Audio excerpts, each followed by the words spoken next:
Please turn with me to 1 Corinthians chapter 9, verse 15 hanggang sa 18.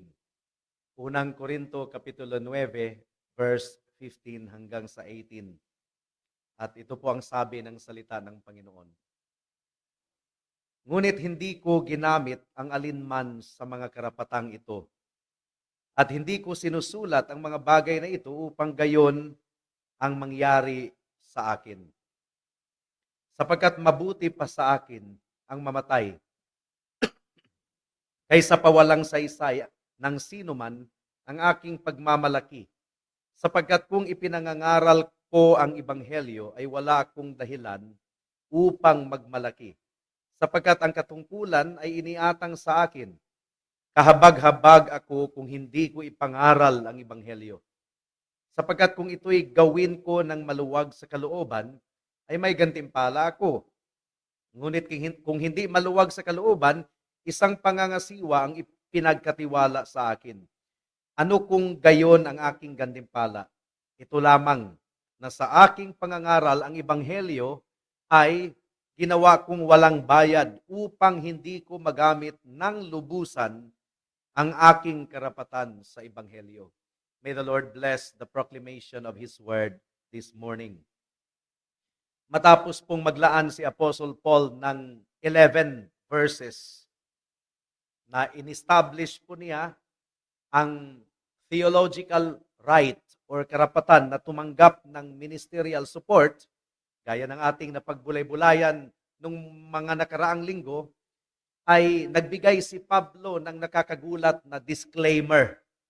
Ang sabi po ni Pablo, hindi po niya itinuro ang mga katotohanan na ito upang magbigay ng hint sa congregation doon sa Corinto or sa finance committee ng kanilang church para siya ibigyan ng support. Hindi po si Pablo sumulat ng isang fundraising letter na dinidisguise niya as a sermon.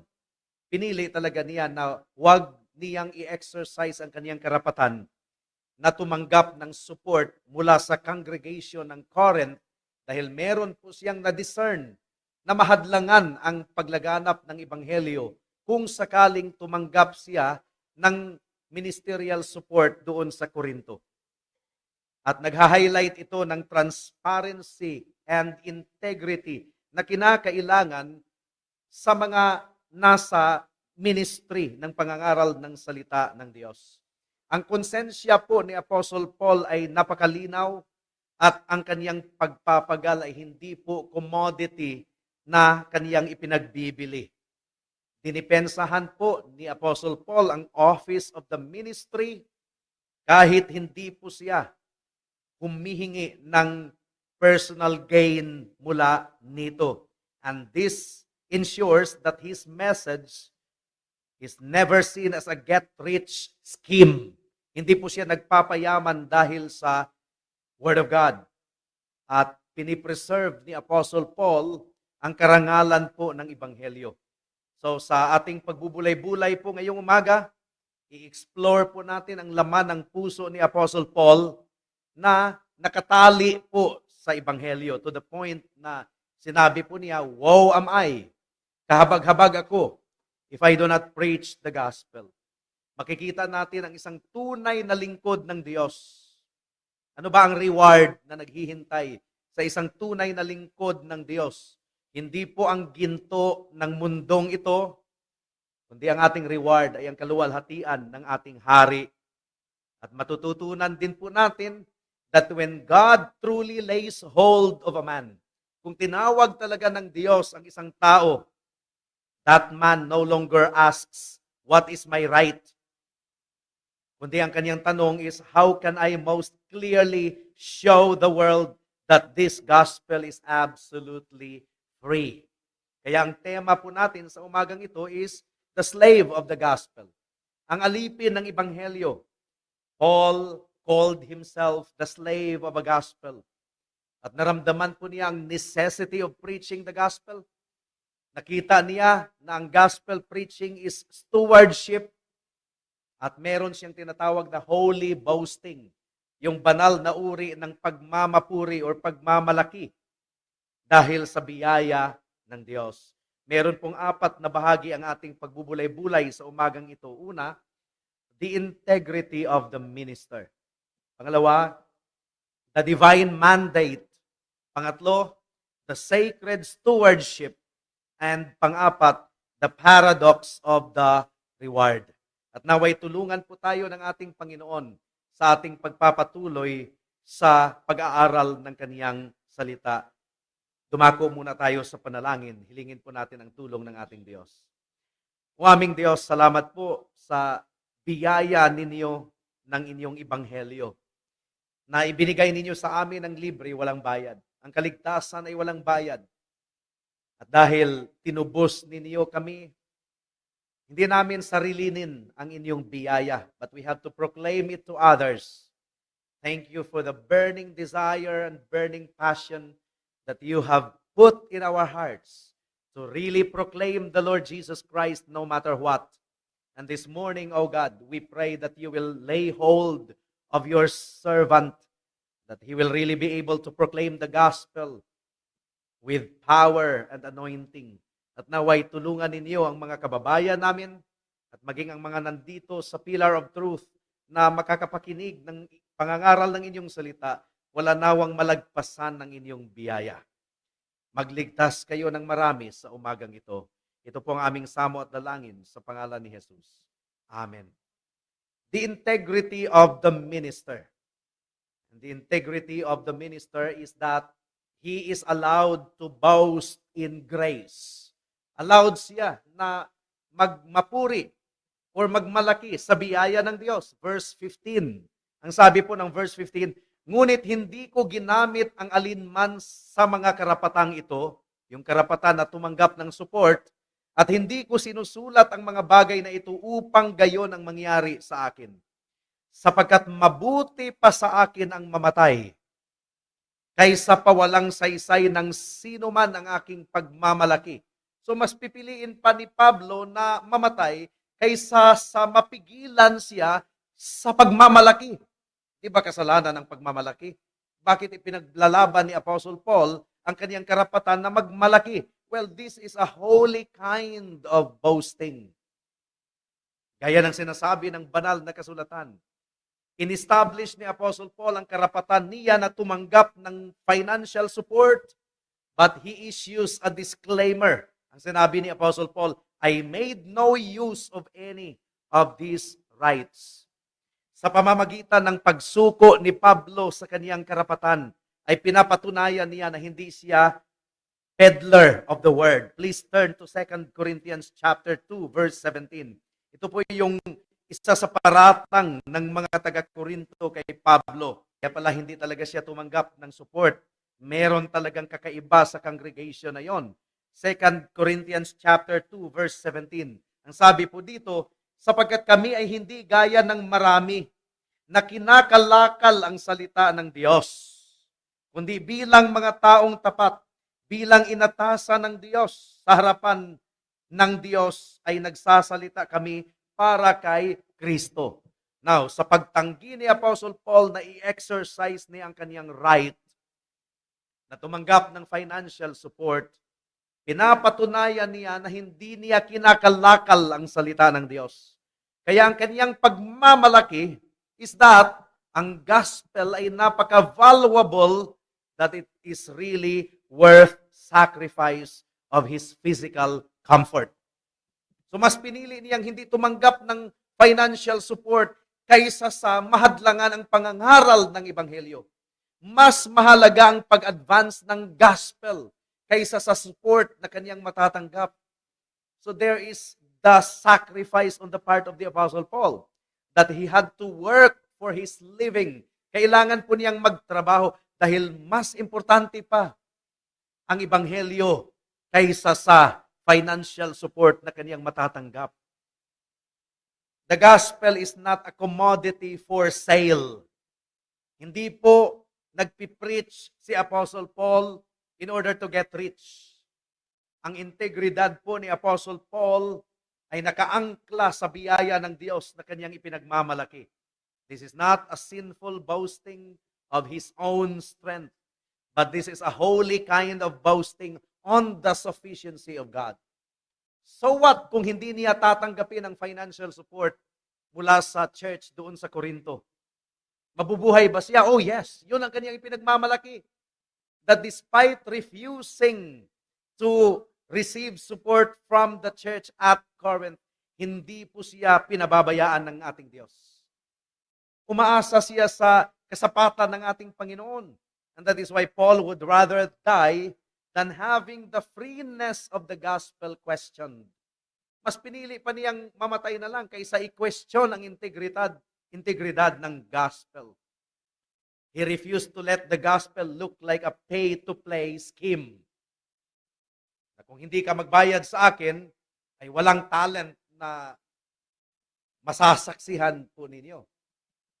I'm thinking of celebrity singers na hindi sila magpi-perform kung hindi nila matanggap yung talent fee muna. Now, that's not the gospel. Whether there is ministerial support or not, the gospel must be preached. Kaya mas pinili po ni Apostle Paul na huwag i-exercise niya ang kaniyang karapatan na tumanggap ng ministerial support. Ang trabaho po ng salamin ay upang i-reflect ang liwanag ng araw.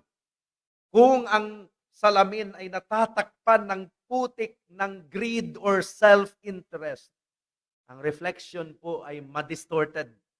Kaya pinanatili po ni Apostle Paul na malinis ang salamin ng kaniyang ministeryo so that the Corinthians would only see the free grace of the Lord Jesus Christ.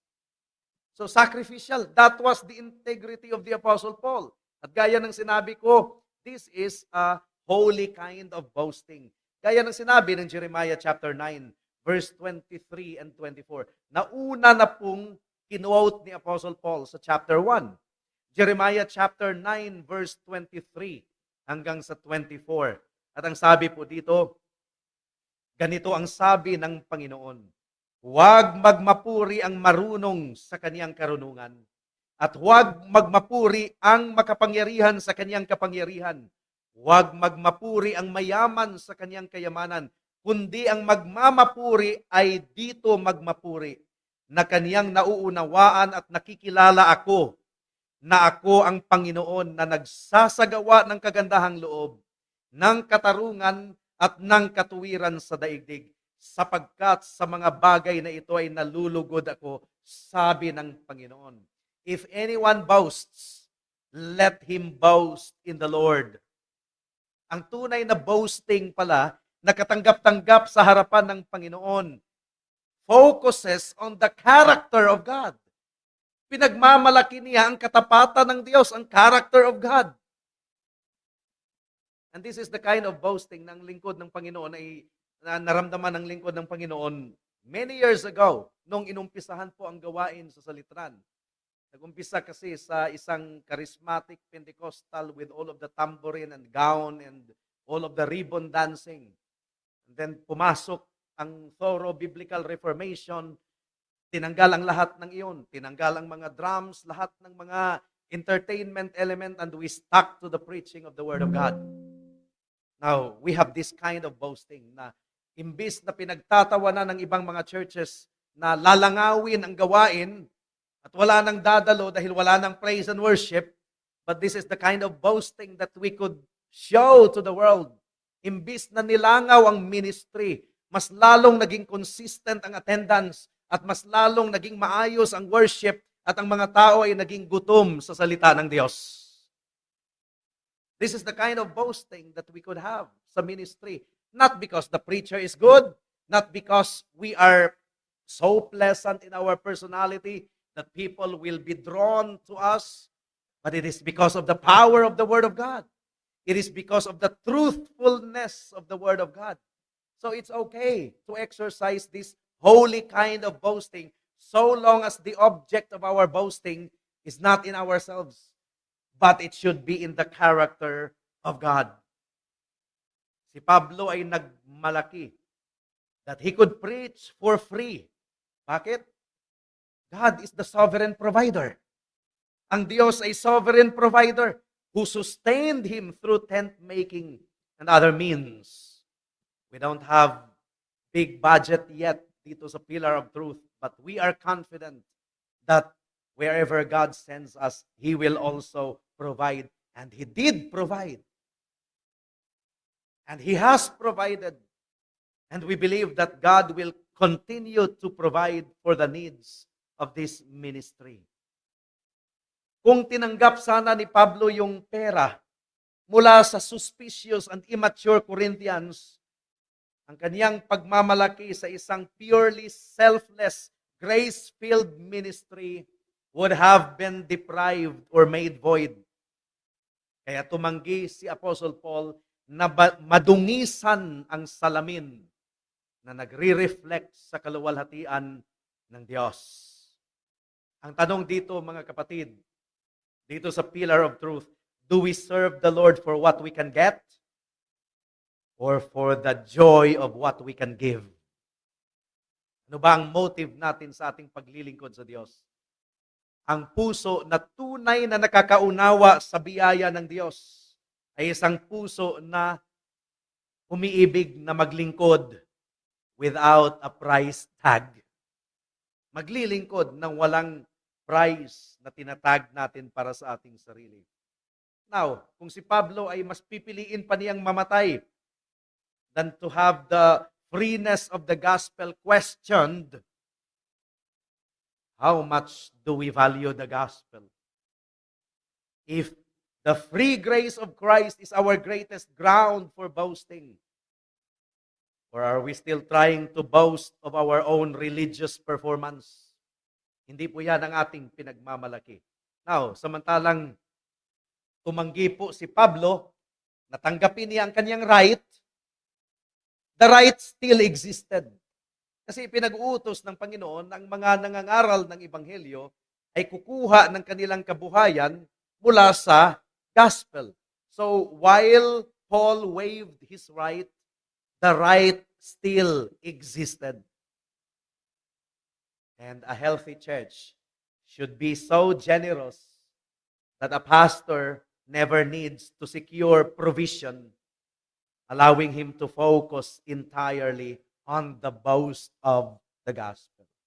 This is really the ideal church. Pero hindi po natin pinipilit ang mga bagay-bagay. Hindi natin pinipilit ang mga bagay-bagay. Kasi kung hindi pa talaga kaya ng isang congregation, then meron pong paraan kaysa sa mahadlangan ang pangangaral ng salita ng Diyos. So, this still belongs to the area of Christian liberty. So that is the first point. The integrity of the Apostle Paul is that he boasted not in his own strength and ability, but he boasted in the sufficiency of God's grace. That even though he offered the gospel free of charge, and we can offer the gospel free of charge, the Lord is still faithful in providing for the needs of His people. Now, second point, the divine mandate. Nakaramdam po si Apostle Paul ng banal na mandato. This is what we call the woe of necessity. Woe am I if I do not preach the gospel. Verse 16. Ang sabi po dito sa verse 16, sapagkat kung ipinangangaral ko ang ebanghelyo, ay wala akong dahilan upang magmalaki. Sapagkat ang katungkulan ay iniatang sa akin. Kahabag-habag ako kung hindi ko ipangaral ang ebanghelyo. Now, meron pong distinction, napaka-sharp distinction na ginawa ni Apostle Paul dito. Sa previous verse, ang kanyang boasting was in the circumstance of his ministry. Ano yon? He preached for free to protect the reputation of the gospel. Kaya libre siyang nangaral doon sa Corinto in order to protect the reputation of the gospel.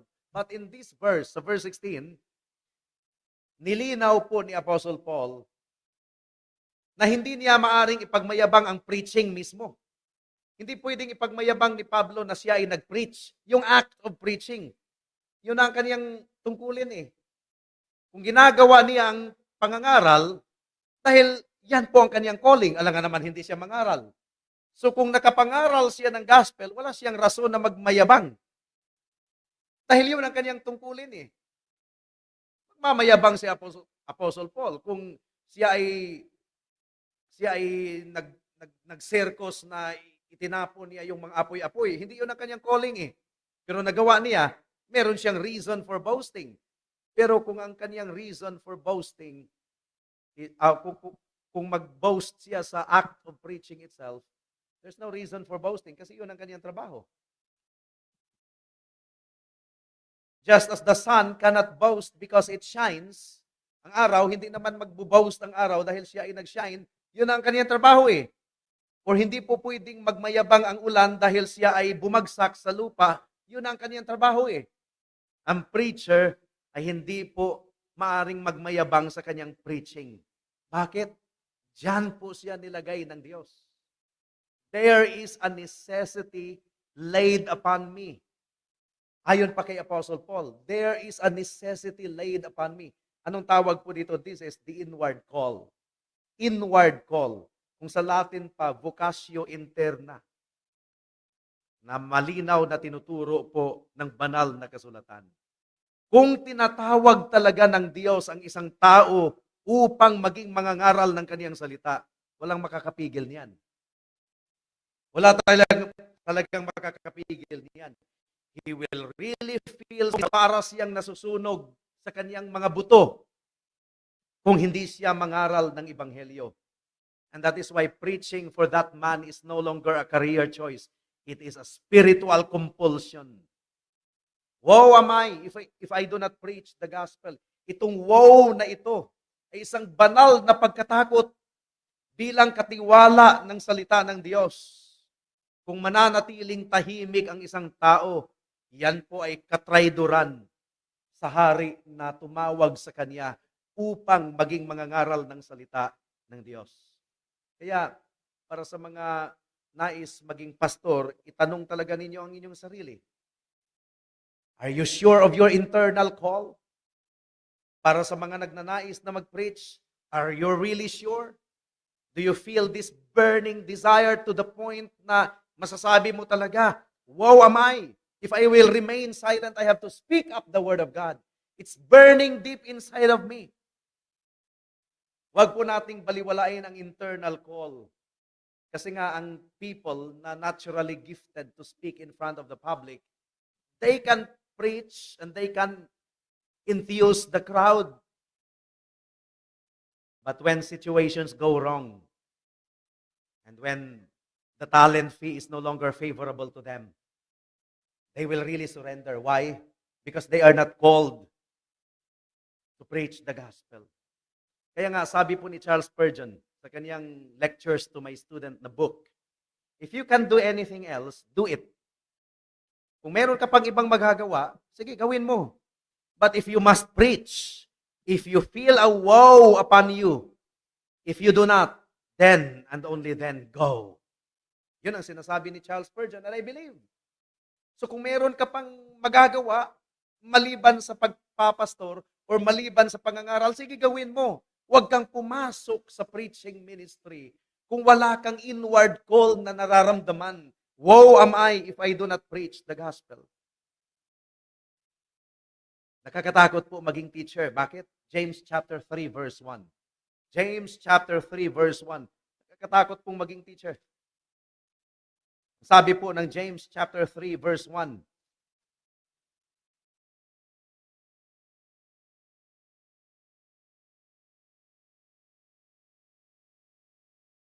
Sabi po dito, mga kapatid ko, huwag maging guro ang marami sa inyo. Yamang nalalaman nating hahatulan tayo ng mas mahigpit. Hahatulan tayo ng mas mahigpit. Di ba? Teachers will be judged with greater strictness. And that means a pastor who does not preach the gospel is a shepherd who lets the sheep starve. Pinapagutom niya, ginugutom niya ang mga tupa. He will answer to the great shepherd for his negligence. Kaya nga, kung i-remember natin ang message last Sunday, kung nasuportahan ng mga members ang kanilang pastor ng maayos, hindi po sila maaring magmayabang. Kasi utos ng Panginoon, ginagawa lang ng congregation ang ipinag-uutos ng Diyos sa kanila. Wala, hindi po magmayabang. Di ba? Ang attitude po talaga natin ay Luke chapter 17, verse 10. Please turn there. Luke chapter 17, verse 10. Ang sabi dito, gayon din naman kayo, kapag nagawa na ninyo ang lahat ng mga bagay na iniutos sa inyo, inyong sabihin, kami mga aliping walang kabuluhan. Ginawa lamang namin ang aming katungkulan. So if the congregation is supportive of their pastor, wala silang rason na magmayabang dahil ginagawa lang nila ang kanilang katungkulan. Now, if the pastor is faithful in his preaching the Word of God, wala din siyang batayan upang magmayabang kasi duty niya ito eh. Katungkulan po niya ito na mangaral ng Ebanghelyo. Now, kung ang parihong pastor at congregation ay maunawaan natin that we are just unworthy servants, anong nangyari sa kayabangan natin? Pride is excluded. Wala tayong batayan na magmayabang. Pride is strangled and God alone gets the glory. Pag-pray natin na maging obedient church tayo at pag-pray natin ang pastor ay maging obedient sa lahat ng pagkakataon. Pray that your pastors would always feel this necessity. Naway ang mga pastors ay talagang maramdaman palagi itong necessity na ito. Woe am I if I do not preach the gospel. Pray that they would never become professional preachers or bored preachers. Pag-pray po natin ito, that they would not become professional or bored preachers with the gospel, but that pastors will remain under the healthy pressure of this divine mandate. Pangatlong punto, the sacred stewardship, ang banal na pagiging katiwala. God's conscripted servant. Ang ibig sabihin ng conscripted, nilista po ng Panginoon si Pablo nang hindi po siya nakatanggi. Compulsory talaga ito. Verse 17, sapagkat kung ito'y gawin ko ng maluwag sa kalooban, ay may gantimpala ako. Ngunit kung hindi maluwag sa kalooban, diba, kung maluwag sa kalooban ni Pablo na ginagawa niya ang mga bagay-bagay sa pangangaral, meron siyang gantimpala. Hindi po kaligtasan kasi ligtas na siya, kundi reward. Pero kung ginagawa niya ang isang bagay na hindi maluwag sa kalooban, isang pangangasiwa ang ipinagkatiwala sa akin. Wala rin siyang magagawa. Kailangang gawin pa rin niya ang pangangasiwa, ang stewardship. At sino ang example niyan sa Old Testament? Reluctant prophet. Hindi talaga maluwag sa kanyang kalooban ang kanyang pag-preach. Pero wala siyang nagawa kasi meron pa rin siyang pangangasiwa. Hindi siya nakatakas eh. Jonah. Di ba? Kung ginawa ni Jonah ang bago, kumbaga, we could have a different story if Jonah did it out of his goodwill. Di ba? Talagang obedient pa siya, tuwang-tuwa siya na pumunta siya sa teritoryo ng mga Abu Sayyaf. Yun kay kalaban ng bansang Israel kasi ang Nineveh. At i-preach ang word of God. Baka iba yung mabasa natin na account. May reward si Jonah na natanggap. Natapos na lang yung chapter 4. Nagreklamo pa rin si Jonah at pinangaralan siya ng Diyos. Wala, open-ended talaga. Pero ito yung patunay na si Jonah ay nagsisi dahil wala siyang tinatago. Talagang nilatag niya lahat. Hindi niya winightwash yung kaniyang pag-wrestle with God. Pero may nagawa ba si Jonah? Wala. Ito yung sinasabi ni Apostle Paul, sapagkat kung ito'y gawin ko ng maluwag sa kalooban, ay may gantimpala ako. Ngunit kung hindi maluwag sa kalooban, isang pangangasiwa ang ipinagkatiwala sa akin. I am still entrusted with a stewardship. There is no such thing as volunteer minister. There's no such thing as volunteer minister. Kung nilagay talaga ng Diyos ang tao sa isang gawain, gagawin at gagawin talaga niya. At hindi talunan ng ating Diyos. Kung tinawag ng Panginoon ang isang tao upang maglingkod sa Kanya, God will arrange all the providences. Lahat ng factors upang matupad talaga ng tao ang kaniyang tungkulin kung saan siya tinawag ng Diyos. At kung merong hahadlang sa mga tinawag ng Diyos, wala rin silang magagawa upang hadlangan. Ang daming mga preachers na pinapatahimik, pero hindi talaga natahimik. Bakit? Tinawag ng Diyos. Paul did not volunteer for the ministry. He was conscripted on the Damascus road. And he is a doulos. He is a servant, a bond servant under orders. Meron pa ring pangangasiwa si Pablo. At ang steward, hindi naman siyang nagmamayari ng mga butil, kundi ang steward ay dinidistribute lang niya ang mga butil ng hari. In a sense, a steward is a delivery for the king. And preachers are delivery for the king. Ayon pa kay Thomas Watson, the ministry is not a platform for man's cleverness, but a stewardship of God's truth. Si Jeremiah, sa Old Testament ba? Hindi Jeremiah na nasa harap ninyo ngayon. Sa Old Testament, na hindi niya ma-imagine na siya ay manahimik kasi masusunog yung kanyang mga buto. Jeremiah chapter 20 verse 9. Ito yung talagang tinawag ng Diyos sa pangangaral ng Ebanghelyo. Jeremiah chapter 20 verse 9. Ang sabi po dito, at kung aking sasabihin, hindi ko na siya babanggitin o magsasalita pa sa kanyang pangalan, waring sa aking puso ay may nag-aalab na apoy na nakakulong sa aking mga buto. At ako'y pagod na sa kapipigil dito at hindi ko makaya. Ito yung nararamdaman ng lahat ng mga preachers. Kung sila ay mananahimik, hindi nila makayanan. They must speak up the truth. They must herald the message of the King. Ang isang tao na tinawag talaga ng Diyos, kahit ang mga circumstances ay laban sa Kanya, mananatili siyang matatag, whether nasa palasyo siya or nasa kulungan, because he is governed by necessity. He is not governed by convenience. He is governed by necessity. At ang illustration nito ay si John Bunyan. Sino bang nakakilala kay John Bunyan? The Pilgrim's Progress. Inaresto po siya, dinakip siya, at ang kanyang kasalanan, nangaral siya ng walang lisensya. Preaching without a license. At sinabi nila kay John Bunyan na maaari siyang maging malaya kung mangako siya na tumigil siya sa pag-preach. Ano po ang resulta? 12 anyos po siyang nakulong dito doon sa Damp Bedford Jail. 12 years, mas pinili niyang nakulong siya ng 12 years. Dahil hindi po niya mabitiwan ang pangako na titigil na siya sa pag-preach. At habang nandun siya sa kulungan, sumulat siya sa kanyang family at sa mga kapatiran at sinabi niya na he was bound by the word. At sinabi po niya, I would stay there until the moss grew over my eyebrows because I would not deny the truth.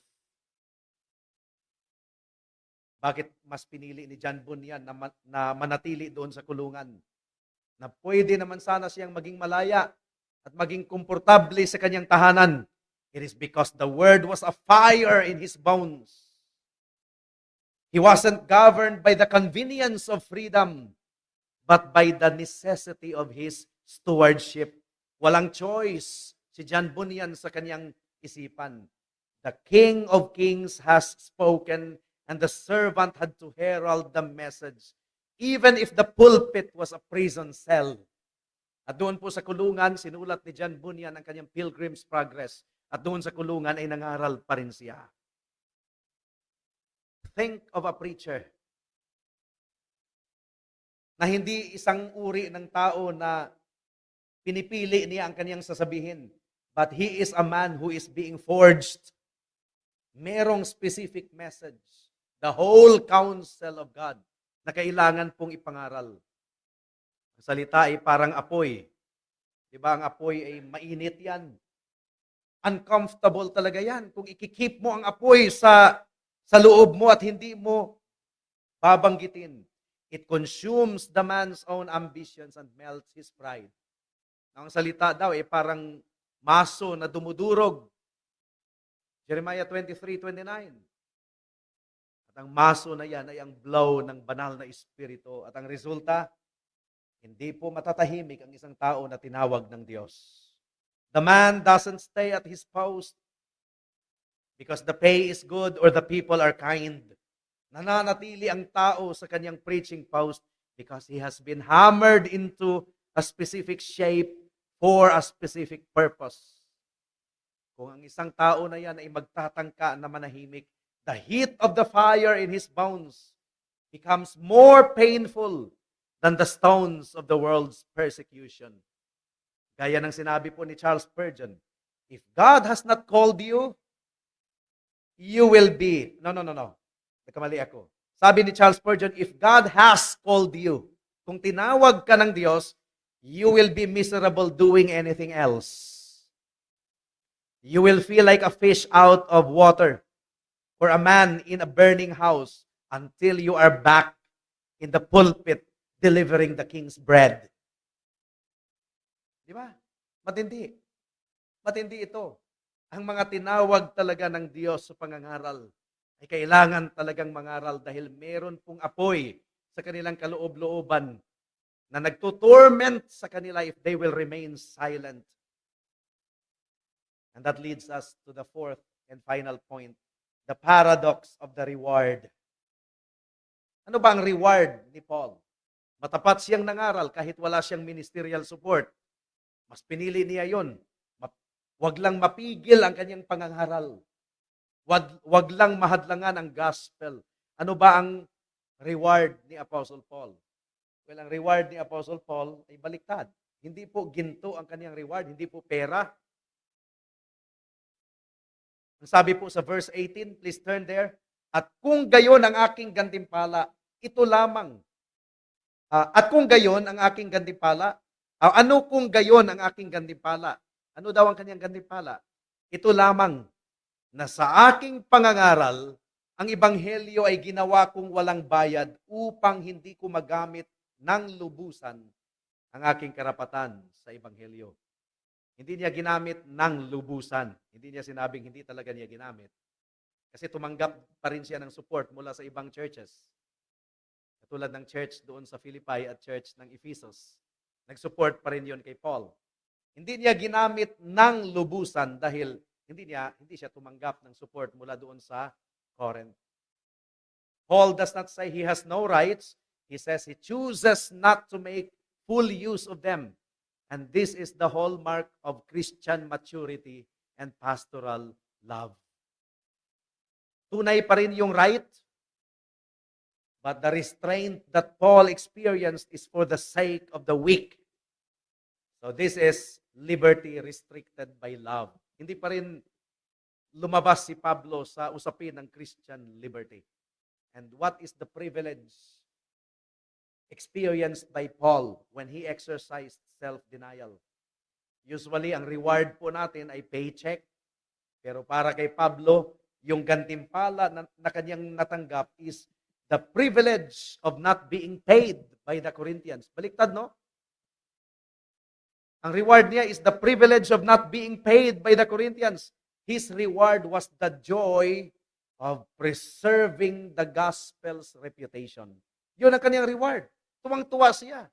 Buti na lang hindi ako tumanggap ng sahod mula sa taga-Korinto. Kasi kung tumanggap ako ng sahod, mapigilan sana ang pag-advance ng gospel. Buti na lang. Yun ang kanyang reward. Para pa rin sa karangalan ng Ebanghelyo. Itinaas niya ang bandila ng Ebanghelyo. Hindi yun mababayaran ng pera. Gaya ng mga Filipino, kapag ang Pilipinas ay maiangat, di ba? Magkaroon ng karangalan, merong peculiar joy na ating mararamdaman. Kung ang pangalan ng Diyos ang maluwalhati para sa mga tunay na tao ng Diyos, hindi masukat ang ating kagalakan. That the name of Jesus Christ is glorified. Because the greatest end of man is to glorify God and enjoy Him forever. Sapat na ang Diyos. Sapat na ang Panginoon. Psalm chapter 73 verse 25 hanggang sa 26. Psalm chapter 73 verse 25 and 26. Ang sabi po dito, anong mayroon ako sa langit kundi ikaw? At liban sa iyo'y wala akong anumang ninanasa sa lupa. Ang aking laman at ang aking puso ay maaaring manghina, ngunit ang Diyos ang lakas ng aking puso at bahagi ko magpakailanman. So kung ang isang pastor ay nasa kanya ang Diyos, nasa kanya ang lahat ng bagay. Ang kanyang bonus is not a larger parsonage, but the sight of a sinner reconciled to God through the gospel preached without hindrance. Ang ebanghelyo po ay libre sa atin. Bakit libre ang ebanghelyo? Dahil merong nagbayad nito, si Jesus Christ. Siya po ang nagdusa doon sa cross ng Kalbaryo. Kaya ang reward na ating natanggap is the vindication of the name of Christ, not our rights. Para po sa ating application po, mga kapatid, i-check po natin ang ating motives. Sa mga kapatiran na gustong mangaral ng salita ng Diyos, i-check natin ang ating motive. Do we serve for what we can get or for the joy of what we can give? I-evaluate po natin ang fire, ang apoy na kumikilos sa ating kaluluwa. Ipanalangin po ang mga pastors that the fire in their bones never grows dim and that they remain under the weight of this holy necessity. Ang ebanghelyo po, ang halaga po nito ay ang buhay ng ating Panginoong Hesukristo. Huwag po nating ituring ang ebanghelyo na cheap, but let us treasure the gospel so great that we would rather die than to see the glory of the gospel tarnished. Ang Diyos po ang ating shield at ang ating reward. Great reward. And may Christ alone be our boast. And may His gospel run swiftly through our city and through our province dito sa Cavite. Free and unhindered para sa kaluwalhatian lamang po niya. Now, nagsasalita po tayo ngayon sa pagmamapuri ni Apostle Paul. Ang gospel ay iniaalok natin free of charge. Pero sa mga kaibigan natin, we must ask the preacher. Huwag tumingin sa preacher at tumingin kay Kristo na ipinangangaral ng preacher. The cost of the gospel is free. But do not mistake the freeness of the gospel for cheapness. The gospel is not cheap. The reason na narinig mo ang gospel ngayon ng libre, without money and without price, is because the full invoice of your debt was paid by another. Ang utang mo sa Diyos ay binayaran ni Kristo. It is free to the beggar, katulad ni Bartimeus. Dahil costly ito para sa prinsipe. Si Jesus, ang prinsipe, na nag-sacrifice upang ang beggar ay maligtas. Libre ito para sa mga makasalanan dahil ang tagapagligtas ay pinadanak niya up to the last drop ang kanyang dugo para sa kapatawaran ng ating kasalanan. Doon sa cross, hindi po nakikipag-negotiate si Jesus para sa kaligtasan mo. Binili po niya ang iyong kaligtasan, kaibigan. Si Kristo ang tumindig, sinalo niya ang lahat ng woe, lahat ng puot at galit ng Diyos, judicial wrath, so that you might sit under the welcome of His eternal grace. At naway maunawaan mo, kaibigan, ang vanity ng vouchers mo. Marami sa mga tao ang nagtatangka pa rin na bayaran ang pintuan ng langit para sila ay makapasok. At dinadala nila yung kanilang vouchers of good behavior, ang kanilang coupons of religious tradition, ang kanilang resibo ng moral effort. So they try to pay the gift na binili ni Kristo with His blood. That is an ultimate insult to the cross. Kung bibilhin mo ang kaligtasan mo sa pamamagitan ng good works mo, yaong binayaran na yan ni Kristo doon sa cross, iniinsulto natin ang ginawa ni Kristo. It is to say that the death of Christ was not enough. Ang katotohanan po, kaibigan, ay ganito. Hindi mo maaring bilhin ang binayaran na. Bayad na sa pamamagitan ng dugo ni Kristo. You can only receive it or reject it. But do not pay. Hindi mo pwedeng bayaran ang binayaran na. And why don't you listen to the gospel call to repent and receive by faith? Ang mga lingkod ng Diyos, they are under the necessity to tell you the truth. Your sin is a mountain that you cannot climb. Hindi mo kayang akyatin ang bundok ng kasalanan mo. Ang kasalanan mo ay isang utang na hindi mo kayang bayaran. Ang kasalanan ay isang mantsa na hindi mo kayang linisin. Magsisi ka mula sa self-righteousness mo. Stop trying to be your own savior. Turn from your wicked works of trying to earn God's favor. At ipagkatiwala mo ang kaluluwa mo sa natapos ng ginawa ng anak ng Diyos doon sa cross ng Kalbaryo. Magwala ka sa dugo ni Kristo na nagpawi ng puot at galit ng Diyos. At magtiwala ka sa perfect righteousness ng ating Panginoon. And here is the final invitation. The pillar of truth stands today to declare that the fountain is open. Bukas pa ang bukal ng kaligtasan. The Ancient of Days has seated the court. At ang verdict, ang paghahatol ay napunta kay Kristo. At si Kristo ang nagbayad. At kung ikaw ay na kay Kristo, ang hatol ng Diyos sa iyo is not guilty. Do not leave this place na ipinaglalaban mo pa rin ang merito mo.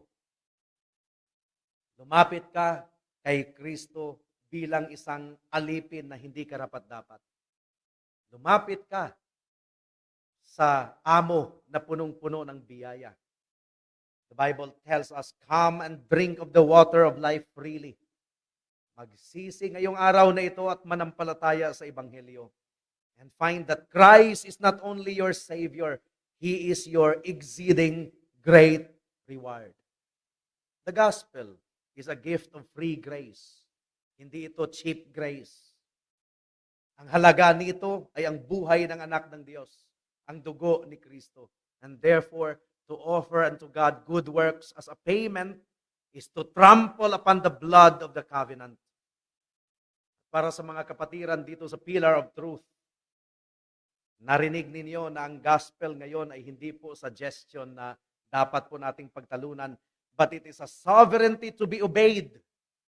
At sa paghayo natin mula sa sanctuary na ito, alalahanin po natin, we do not go to the world as volunteers na pinipili natin ang ating path.